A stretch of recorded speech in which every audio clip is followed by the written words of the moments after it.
জয় হিন্দ বন্ধুরা, সবাইকে স্বাগত আজকের একটি গুরুত্বপূর্ণ ভিডিওতে। তো দেখো, আজকে একটি গুরুত্বপূর্ণ আপডেট নিয়ে এসেছি, যেখানে তোমাদের সিআরপিএফ এর তরফ থেকে কিন্তু একটি নতুন রিক্রুটমেন্ট জারি করা হয়েছে, যেখানে তোমাদের ভ্যাকেন্সি কিন্তু রয়েছে 12,158টি, যেখানে তোমাদের যোগ্যতা 10+। এই ভিডিওটির মাধ্যমে কিন্তু আমরা A to Z সিআরপিএফ এর এই যে নতুন ভর্তি, এটাতে আমরা প্রতিটি বিষয় এখানে দেখব। তোমাদের age, syllabus, qualification, selection process A to Z কিন্তু এই ভিডিওটিতে আমরা দেখব। তো তোমরা অবশ্যই ভিডিওটিতে যুক্ত থাকো, প্রথম থেকে শেষ পর্যন্ত খুব মনোযোগ দিয়ে ভিডিওটি দেখো, একদম স্কিপ করবে না। স্কিপ করলে তুমি কিছু গুরুত্বপূর্ণ পয়েন্টস হয়তো জানতে পারবে না, ঠিক আছে? তো চলো আমরা দেখে নিই কী কী এই যে সিআরপিএফ নতুন রিক্রুটমেন্ট রয়েছে, এটাতে কী কী ক্রাইটেরিয়া রয়েছে সব কিছু দেখে নিই। এছাড়া বন্ধুরা, তোমরা এখনও যারা study with current GK YouTube চ্যানেলটিকে সাবস্ক্রাইব করোনি, অতি অবশ্যই এখনই সাবস্ক্রাইব করে দাও। এই চ্যানেলটির মাধ্যমে কিন্তু তোমরা প্রতিটি এক্সামের যে আপডেট সবার আগে তুমি এখানে পেয়ে যাবে, প্রতিটি এক্সামে, ঠিক আছে? সেই জন্য সবার আগে নিজেকে আপডেট রাখার জন্য, সবার আগে নিজেকে প্রস্তুতি নেওয়ার জন্য তুমি study with current GK YouTube চ্যানেলটিকে সাবস্ক্রাইব করে পাশে থাকা বেল আইকনে ক্লিক করে অল নোটিফিকেশান অন করে দাও। তাহলে কিন্তু সবার আগে তোমার কাছে নোটিফিকেশান চলে আসবে এবং তুমি সবার আগে জাগ্রত হতে পারবে। তো চলো আজকে দেখে নিই কী কী গুরুত্বপূর্ণ পয়েন্টস রয়েছে, সেগুলি খুবই গুরুত্বপূর্ণ দেখে নেব।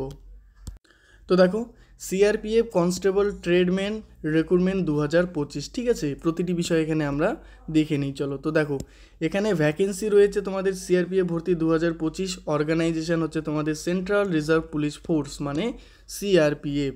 পোস্ট এখানে কী কী রয়েছে দেখো, কনস্টেবল রয়েছে এবং ট্রেডসম্যান, ঠিক আছে? এই দুটি পদে কিন্তু তোমাদের এখানে নিয়োগ করা হবে। এখানে টোটাল পোস্ট যদি আমরা দেখি, তো টোটাল পোস্ট দেখো 12,158টি পোস্ট রয়েছে। মানে এ বছরের সিআরপিএফের তরফ থেকে এটি হচ্ছে সবথেকে বড় রিক্রুটমেন্ট যেটি আসতে চলেছে, ঠিক আছে? তো তোমরা অবশ্যই কিন্তু এই চান্সটি ছেড়ো না, তোমরা ভালো করে পড়াশোনা করো এবং এই চাকরিটি তোমরা হাতে নাও, ঠিক আছে?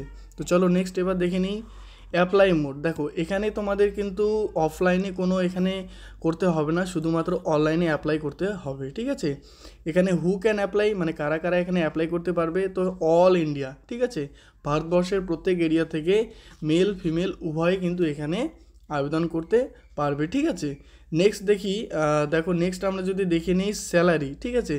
তো দেখো, স্যালারি কিন্তু তোমাদের রয়েছে 21,700 থেকে শুরু করে 69,100 পর্যন্ত কিন্তু তোমাদের মানে স্যালারি থাকছে, ঠিক আছে? মানে বিভিন্ন তোমরা যখন ট্রেনিং করবে, তোমাদের যখন আস্তে আস্তে বৃদ্ধি পাবে, নাকি তোমাদের যখন পুরনো হয়ে যাবে তখন তোমাদের স্যালারিটাও কিন্তু বৃদ্ধি পাবে আস্তে আস্তে, ঠিক আছে? নেক্সট আমরা দেখে নেব, দেখো এজ লিমিট। এই চাকরির জন্য তোমাদের যে এজ লিমিট ক্রাইটেরিয়া রয়েছে, দেখো মিনিমাম মানে সবথেকে কম তোমাদের 18 বয়স হতেই হবে এবং ম্যাক্সিমাম মানে সবথেকে বেশি হচ্ছে তোমাদের 28 বছর হতেই হবে।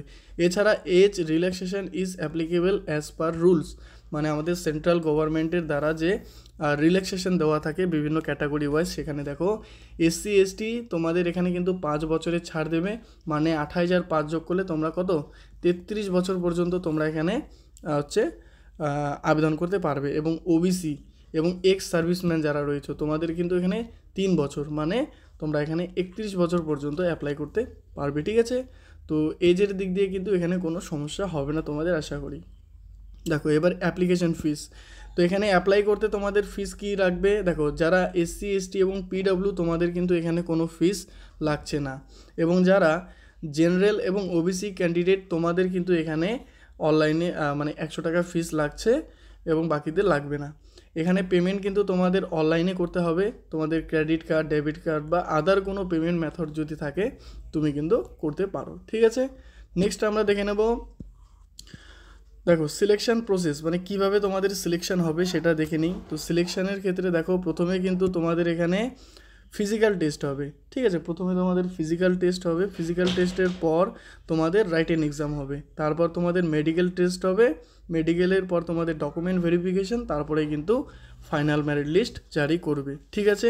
তো এখানে কিন্তু তোমরা বুঝতে পারছো, প্রথমে ফিজিক্যাল টেস্ট হওয়ার ফলে কিন্তু অনেকে কোয়ালিফাই করতে পারবে না, যার জন্য এখানে তোমাদের কম্পিটিশান কমে যাবে। নেক্সট দেখো পিএসটি এবং পিইটি দেখে নেবো যে তোমাদের কী কী উচ্চতা বা তোমাদের কত চেস্ট দরকার দেখে নিই।